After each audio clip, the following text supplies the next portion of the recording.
Okay, so we are back with another episode of Nerdly Out Loud podcast, the official podcast of nerdly.co.uk, your favourite British home for all of your news, reviews, and exclusive interviews. Before we get into this review, because yes, this is a review, people, steer away a little bit from the interviews, although we do have ton more interviews incoming. Thank you to the Romford guys. With all that in mind, I'm bringing you all this awesome content. Please do one little thing for me, or make that three. Please do hit that like, hit that subscribe, and then ding that bell over here, which means you will know when we put something out. And that notification bell, well, that's how you will know. I will not have to go outside the studio and give you a shout that we have uploaded a new video. It will just ding you, and there will be notifications saying Nerdly Out Loud or Nerdly UK has released a new video. Check it out. Please do all those things. I have really enjoyed doing the interviews recently, and there are more incoming, believe me. And you guys seem to be receiving them all really, really well. And that warms my heart. It gives me the warm fuzzies. And that's kind of why I'm doing this. It's why I want to do this. It's part of why I started the podcast way back in the day. It's part of why I'm still here doing this. One of the reasons that I love doing my podcast is that I get to shoot the proverbial poo about movies, films, comic books, and stories that I absolutely love. And that last one right there, comic books that I absolutely love. That's what we're going to be starting with today. This review is Batman: The Long Halloween. I am a huge Batman fan. Huge fan. I love Batman. Some of the quintessential Batman stories for me are The Killing Joke, obviously, Mad Love, obviously, Nightfall, obviously, and of course, The Long Halloween is up there in my top three. And when they said they were turning this into an animated movie, I genuinely got a little bit of the fear. But then you sort of sit back and you think about it and say, well, you know what? Okay, so the Killing Joke animation wasn't great. It was okay, but it wasn't great. Well, that's because they tried to throw in extra stuff, because they had to pad out 90 minutes of a movie, and they didn't even have 90 minutes of a story. So they add a lot of story in there that just made no real relevance to anything. And I didn't want it. The people didn't want it. And I don't even think DC really wanted to put that in there, but they did. This time around, you've got The Long Halloween, which is a nice, long story. It's got a lot of detail and a lot of depth to it. The only way you could really mess this up is if you only make a 90-minute movie. And thank God they decided not to do that, and they are bringing us a two-parter. This is the review for The Long Halloween, Part 1. We'll be getting into that in a second. Part 2, when it releases, I will be doing another one. It is out on Blu-ray and DVD and all those good things. You have got to check this out. Let's get into the review. I can't really be a lawyer and a criminal, can I? I want to win. But do I want to win like this? I'm of two minds here. So it's a coin flip.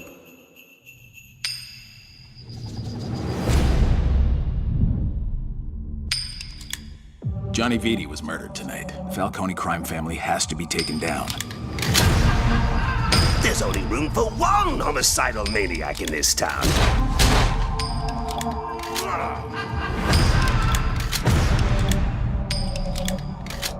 Why are you running? You could use a little fun. I thought you didn't hurt people! You thought wrong. You still haven't figured out who killed Johnny Vitti? A killer who only works on holidays. There's lots of crazy out there. Once I take him out, things are going to be different. We can start a family. The city is fallen, Alfred. And we must endeavor to lift it up again.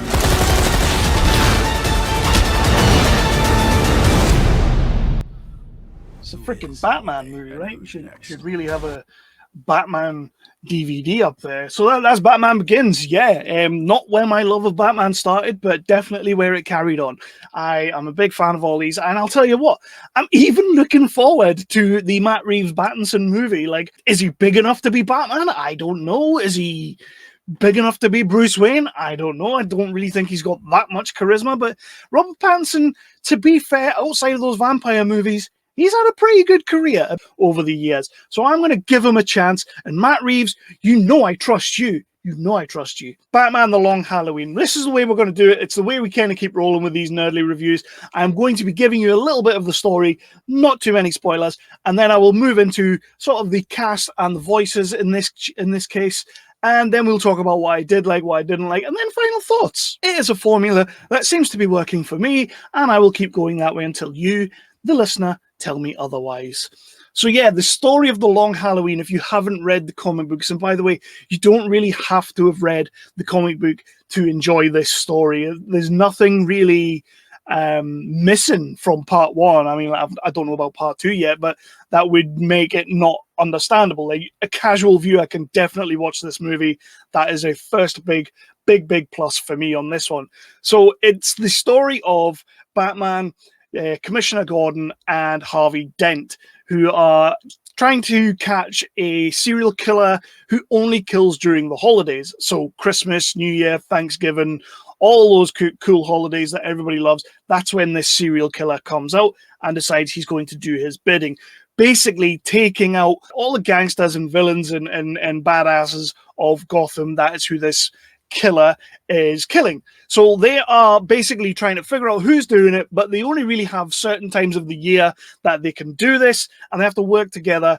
But in the meantime, kind of Harvey Dent at this point, who is the DEA, the DA, is sort of traversing his way through some tricky times, which I really like, and we'll get into that in a second. And that's kind of the story in a nutshell. It is basically who's doing the killing.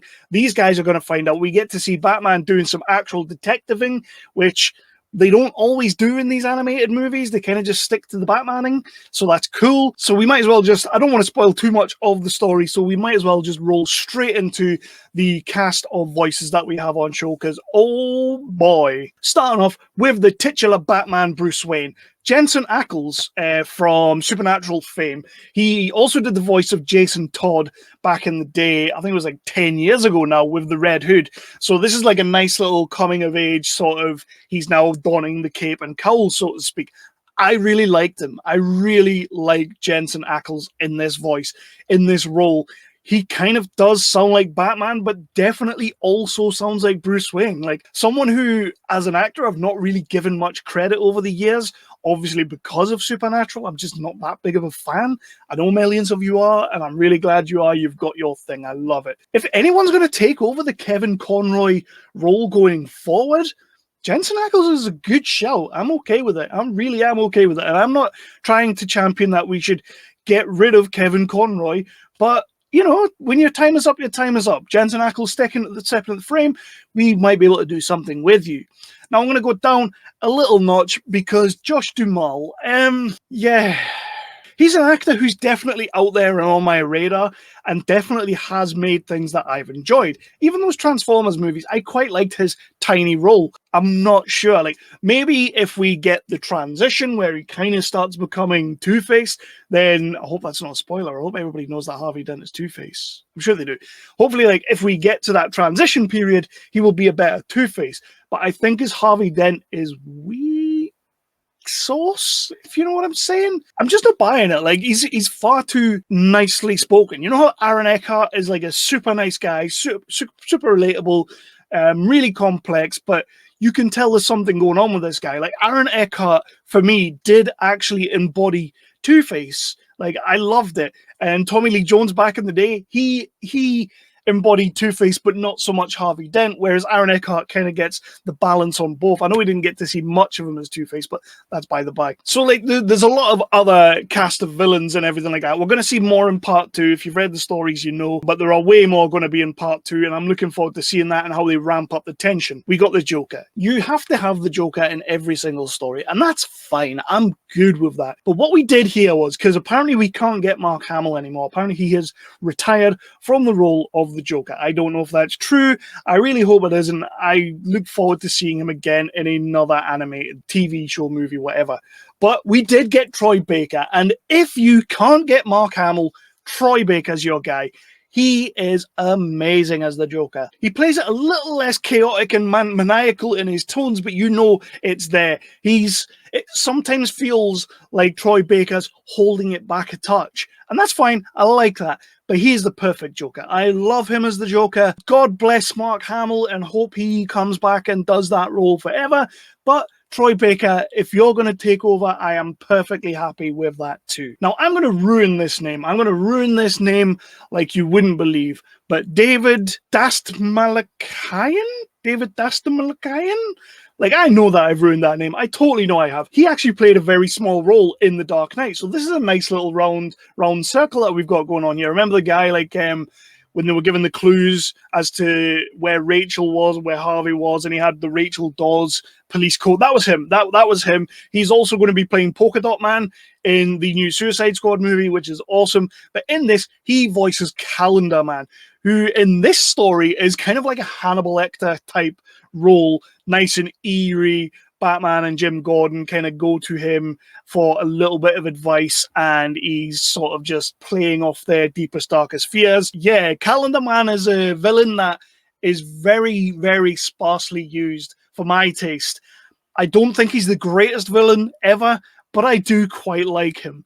And in this, having this guy voice him, it's kind of perfect. It kind of really is perfect because he plays that just eerie, freakish, and the guy looks like a freaking real life, so it works. It's kind of like the new Crispin Glover, but you know, he's got a weirder name and I can't say it, so we'll just leave it at that. That is your kind of main cast, and we'll get on to Catwoman in a quick hot second, but I want to get into what I really loved and what I didn't really love about this story, this animated movie.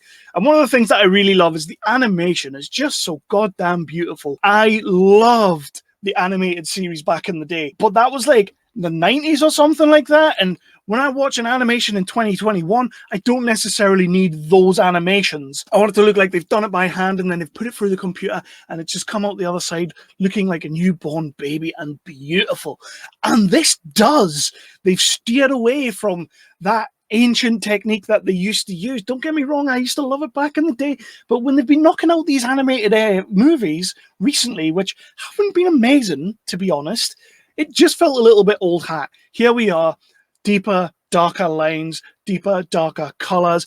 Everything looks a lot more worldy. I loved the animation for this movie. It is gorgeous. Please, DC, WB, whoever's making these, carry on. I know it takes a lot longer to do them, but done right, we will give you the time. We are fans, and this is what we want to see. One of the other things that I really loved was Catwoman. Like I said earlier, like there's that much story to go in this that they've had to make 2 movies, which I'm really happy about. Hopefully the next one's like another hour and a half long. That would be awesome. But there's so much in there, and they still managed to add a little bit here and there. However, it's not like in The Killing Joke when they added so much that it just kind of destroyed the movie for me. I really do dislike that Killing Joke animated movie. I got The Killing Joke and they added a whole bunch in there that just sucked. But in this, you get like longer scenes of what would maybe take 3, 4, 5 panels, take you maybe 10, 15 seconds to read. You're getting nice scaping shots running across rooftops, chasing each other, Batman and Catwoman challenging each other to jump the buildings. They are brilliant scenes, really well done, ramps up any tension that you maybe wouldn't have got from the comic book because it's got to be nice and organic and feel like it's all there. This, they got to be free-flowing, which I loved. So that for me was a big plus. The story in this is fantastic. Anything you added, anything you took away, I loved. Fantastic. Catwoman, though, voiced by Naya Rivera.